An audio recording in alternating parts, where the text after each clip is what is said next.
Terraforming is the process of making a planet or other celestial body habitable for humans and other Earth-like organisms, often by manipulating its atmosphere, temperature, and topography.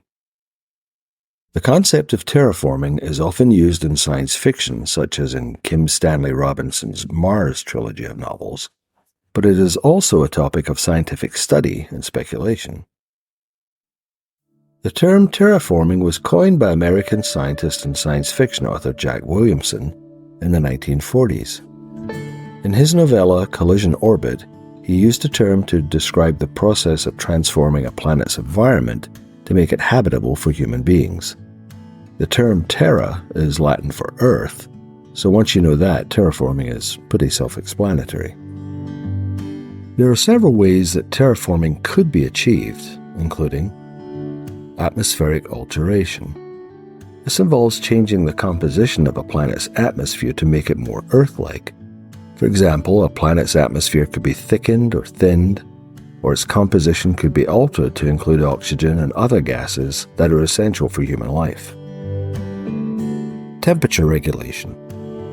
Some planets, such as Mars, are too cold to support liquid water, and therefore life as we know it.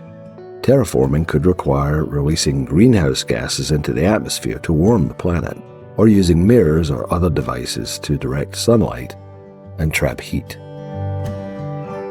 Topographic alteration. This describes changing a planet's surface features, such as creating oceans or altering the terrain to create habitable areas. Biological manipulation.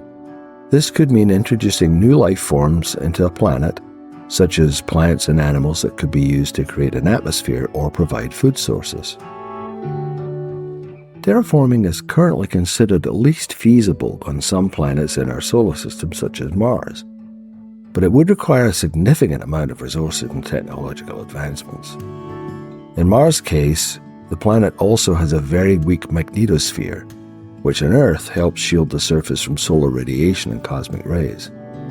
Re-establishing an effective magnetosphere would be a huge technical challenge, even if theoretically possible. Terraforming other Earth-like planets such as Venus may be even more challenging due to their extreme environments and lack of liquid water. The atmospheric conditions on Venus are quite different from those on Earth.